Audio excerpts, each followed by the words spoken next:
Hello students, specially पारस। आज हम heredity पढ़ने वाले हैं चैप्टर 8 साइंस का, क्लास 10th में। तो हमें मेनली तो दो टॉपिक्स पढ़ने हैं, लेकिन ये चैट जीटीपी वालों को कुछ भी तो थोड़ा सा गड़बड़ कर देते हैं। दो ही टॉपिक है मेनली। कैसे टॉपिक है? देखो, एक है टॉपिक जो वो है कि एक्यूमुलेशन ऑफ वेरिएशन। ये खुद से लिखना, ठीक है? ये हाथ से जब लिखते हैं तब अच्छे से समझ में आता है, यानी कि इनका इंपॉर्टेंस समझ में आता है। Accumulation of variation. और दूसरा पढ़ना है हेरिडिटी। अब हेरिडिटी के अंदर ये चार टॉपिक्स हैं। कौन कौन?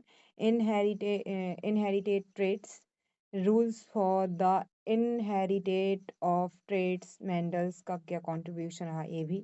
फिर how do these traits get express कैसे किए जाते हैं, एंड सेक्स डिटर्मिनेशन, कैसे पता चलता है कि लड़की होगी या लड़का होगी, ये कैसे मतलब पता चलता है। तो सबसे पहला जो टॉपिक है, पहले तो चैप्टर के इंट्रोडक्शन से ही देखते हैं, बट इंट्रोडक्शन दूसरे ही हेडिंग में इधर लिखा है हेरिडिटी, तो एक्सप्लेन करना ही है। तो अपन ने लास्ट लास्ट चैप्टर में पढ़ा था सेक्सुअल असेक्सुअल रिलेशनशिप के बारे में। तो एक्यूमुलेशन ऑफ वेरिएशन, मतलब वेरिएशन जो है वो बहुत ज़रूरी होता है, लेकिन जो एसेक्सुअल होता है प्रोडक्शन, रिप्रोडक्शन, उसमें बहुत ही कम वेरिएशन देखने को मिलता है, क्योंकि डीएनए की एग्जैक्टली कॉपीज होती हैं। बट थोड़े बहुत यहाँ पे भी वेरिएशन मिलते हैं देखने के लिए। लेकिन जो सेक्सुअल रिप्रोडक्शन होता है उसमें बहुत हाई लेवल पे अपन को वेरिएशन देखने को मिलते हैं। वाई?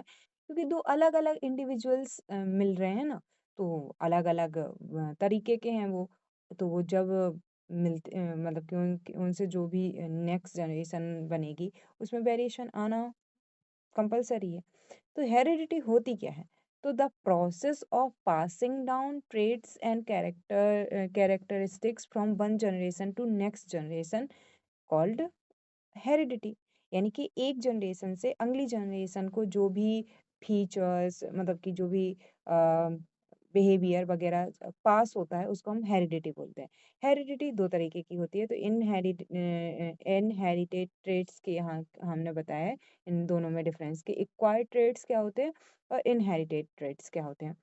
तो ऐसे जैसे जो तुम्हारे पापा से तुम में आया और तुम अपनी नेक्स्ट जनरेशन को दोगे, उसको हम बोलते हैं इनहेरिटेड ट्रेट्स। लेकिन जो तुमने खुद से सीखी हैं चीजें, जैसे तुमने अपनी बहुत एक्सरसाइज करके अच्छी मसल्स बना ली, तो क्या वो नेक्स्ट जनरेशन को जाएंगी? नहीं।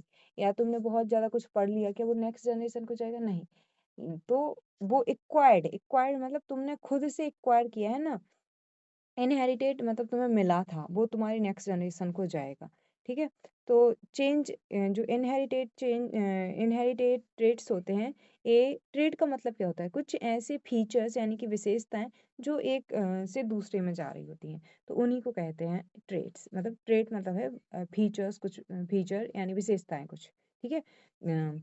तो इनहेरिटेड में क्या होता है, जो जर्म सेल होती है वो क्या नहीं होती है, चेंज उसमें आता है, लेकिन एक्वायर्ड में नहीं आता है चेंज। पास होती हैं नेक्स्ट जनरेशन को, बिल्कुल होते हैं।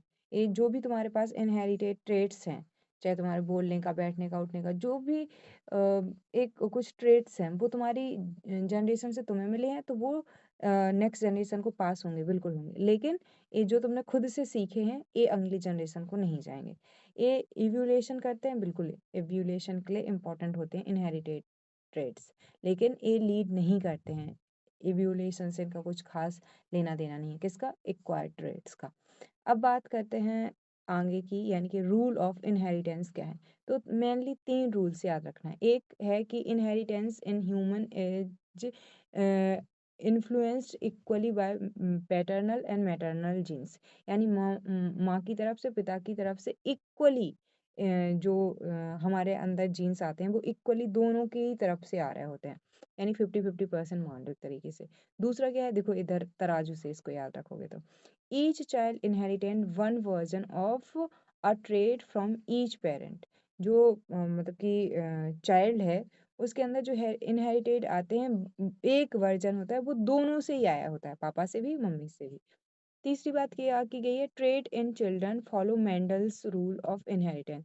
जो बच्चा होता है वो मेंडल के जो ने बताया था इनहेरिटेंस के रूल्स के बारे में, वो वो करते हैं। तो यहाँ पे ये तीन लॉ के बारे में लिखा हुआ है।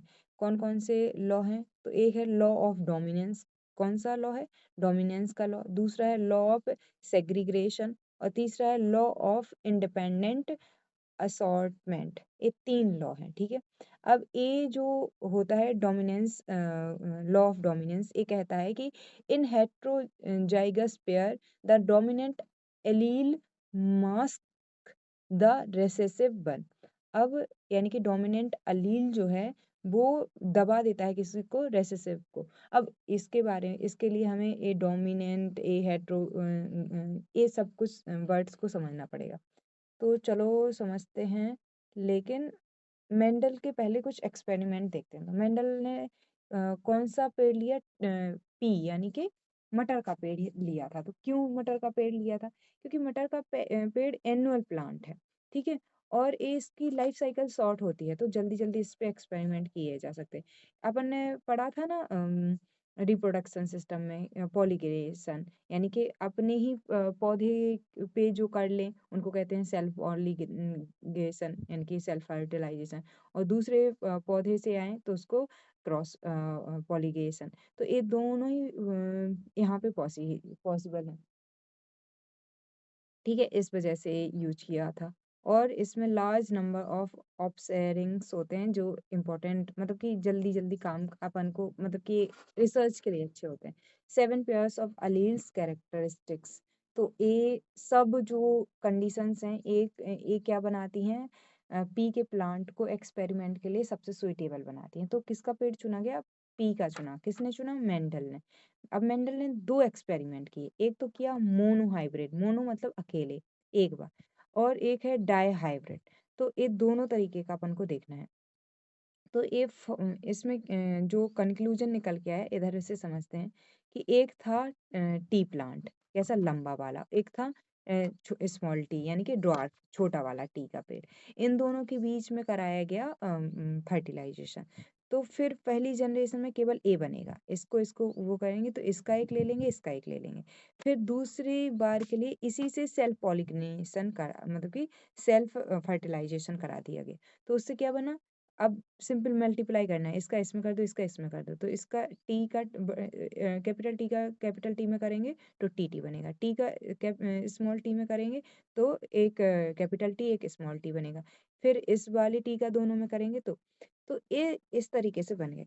अब देखो, जो सीक्वेंस होता है कि डीएनए का जो सीक्वेंस है उनको बोलते हैं जीनोटाइप, और जिसमें मतलब कि ये जीनोटाइप और एनवायरनमेंट से मतलब कि इन्फ्लुएंस हो उसको बोलते हैं फिनोटाइप। तो ए जो है, तो जीनोटाइप क्या होंगे? जीनोटाइप है, देखो, टी एक तरीके का, ए एक तरीके का, ए और ए तरीके 1 3 1। सो ये होता है जीनोटाइप कि कितने तरह के बन रहे हैं, यानी डीएनए का सीक्वेंस। तो ये 3 अलग अलग तरीके से बने हैं। सो 1 2 1, ये होगा होगा जीनोटाइप। फिनोटाइप क्या होगा? एक तो है टॉल और एक है, मतलब कि ये टीटी से मिलकर बने हैं इससे। तो क्योंकि अपन ने क्या पढ़ा था यहाँ पे? अपन ने पढ़ा था कि जो डोमिनेंस करता है वो करता है जो डोमिनेंट अलील जो होता है वो रिसेसिव को वो कर देता है। तो यहाँ पे 3 टॉल हैं, देखो, इधर टी आया है, इधर इस कैपिटल टी है, इधर कैपिटल टी है। तो ये जो 3 हैं, ये होंगे क्या? मतलब कि 3 होंगे टॉल और एक होगा ड्वार्फ। तो ये होगा क्या? फिनोटाइप। तो समझ में आ गई बात? देखने में तो 3 क्या लगेंगे? 3 लगेंगे एक जैसे लंबे, 3 लगेंगे लंबे, ए 3, और ए लगेगा बौना देखने में, यानी कि इन्वायरमेंट का इफेक्ट क्या पड़ता है और जीनोटाइप दोनों का, जीन्स का क्या इफेक्ट पड़ता है, उससे हम फिनोटाइप देखते हैं। जेनेटिकली वो कैसे होंगे? तो इनका जेनेटिकली एक जैसे होंगे, एक जैसे होंगे, एक जैसे होंगे। तो ये होता है फिनोटाइप जीनोटाइप। अब एक तो कराया इन्होंने मोनोक्रॉस, जिसको मैंने इधर इससे एक्सप्लेन कर दिया। तो इससे अपन को क्या ऑब्जर्वेशन है? तो फर्स्ट जनरेशन के ऑल प्रोगेनी बिल टेल, सारे के सारे लंबे होंगे। तो यहाँ पे क्या बना था? टी प्लस टी, और इससे ए बना था। तो ये कैसा था? सारे के सारे जितने भी बनेंगे प्लांट्स इससे जो फर्स्ट जनरेशन के वो यही होंगे। लेकिन जब इसी में एक बार और करवाया तो सेकंड जनरेशन कैसी थी?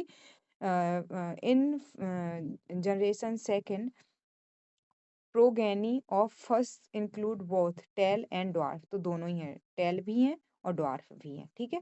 तो ये अपन को ऑब्जर्वेशन रहा। दूसरा क्या करवाया? डाई हाइब्रिड क्रॉस क्रॉस मतलब कि क्रॉस करवाया। उससे क्या हुआ? तो यहाँ पे ए ए थे इसका बढ़िया से बना हुआ है उसमें बुक में, तो मैं वहां से एक्सप्लेन कर दूंगी इसको। बाकी ये होता है कि इसको और इसको यानी कि इसको इससे अपन क्या करवा देंगे? मल्टीप्लाई करवाएंगे।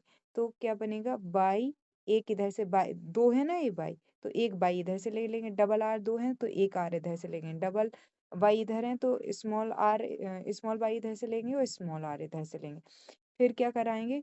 फिर तो इधर वाई आर, इधर भी वाई आर, फिर इन इसको इससे करवाएंगे, इससे करवाएंगे, इधर इससे करवाएंगे, इससे करवाएंगे, तो चार चार बनेंगे। अभी मैं बता रही हूँ उसमें बना हुआ है। तो इससे क्या ऑब्जर्वेशन रहेगा? यही बता देना कि कितने जीनोटाइप बन रहे हैं, फिनोटाइप। तो इसमें क्योंकि 16 मतलब कि केसेस बन रहे हैं, तो इसका जीनोटाइप और फिनोटाइप निकालने के लिए हम देखेंगे अभी बुक से। तो अपन को क्या क्या पता चल गया कि मटर का अपन ने प्लांट क्यों लिया था, ये पता चल गया। अब बात करते हैं कि ट्रेड को एक्सप्रेस कैसे किया जाता है।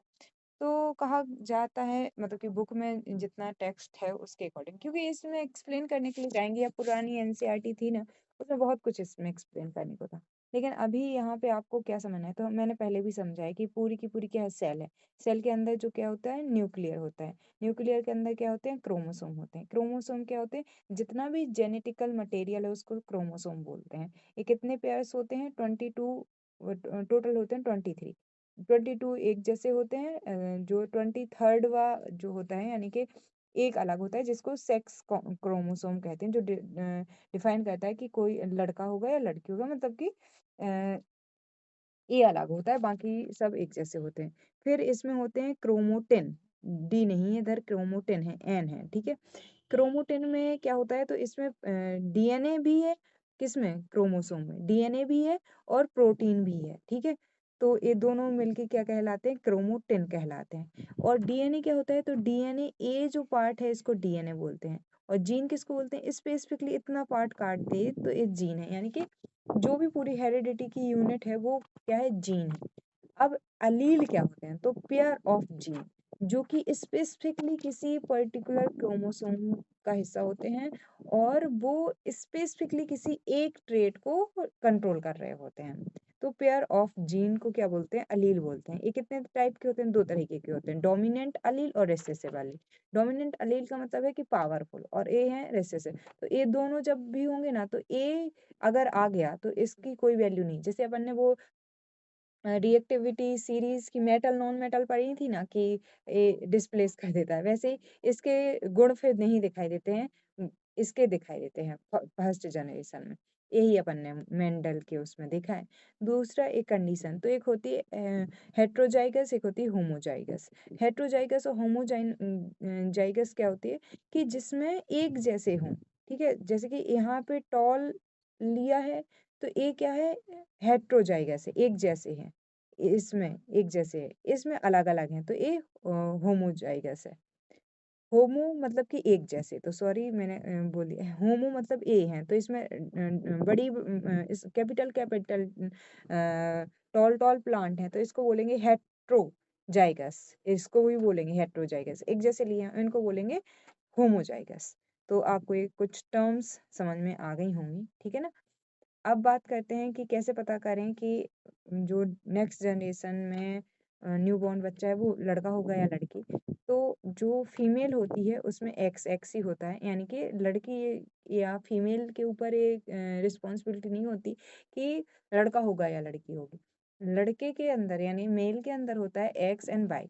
तो अगर इनका इनका अपन मल्टीप्लाई कराएं तो 50-50 कंडीशन होती है, या तो एक्स एक्स बनेंगे या एक्स वाई बनेंगे। एक्स वाई होता है तो बॉय बनता है, एक्स एक्स होता है तो गर्ल बनती है, ठीक है।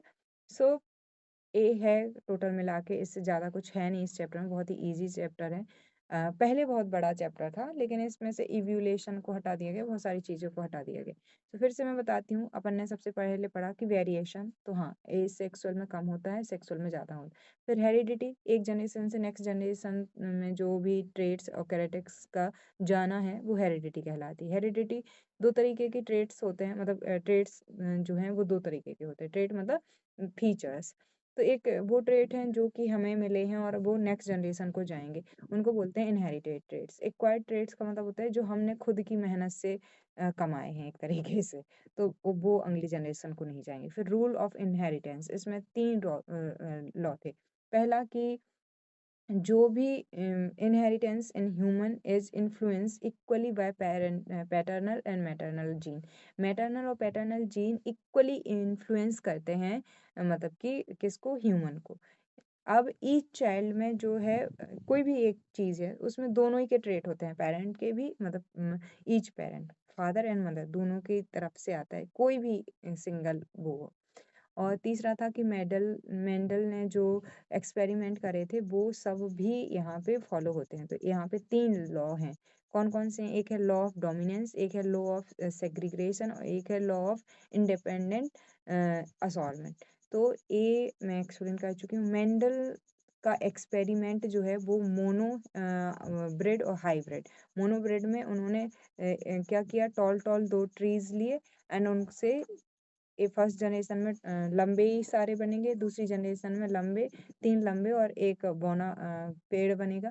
तो ये उनका वो था डाई हाइब्रिड क्रॉस, मतलब कि डाई हाइब्रिड जब उन्होंने क्रॉस वो करवाया फर्टिलाइजेशन, तो इस तरीके की वो थी। वो आप चैप्टर में है, इस चैप्टर में मतलब कि बुक में देख लेना। तो इधर से इनको करवाएँगे तो इस तरीके से कितनी 16 केसेस बनेंगे, तो उनके जीनोटाइप, फिनोटाइप लिख लेना।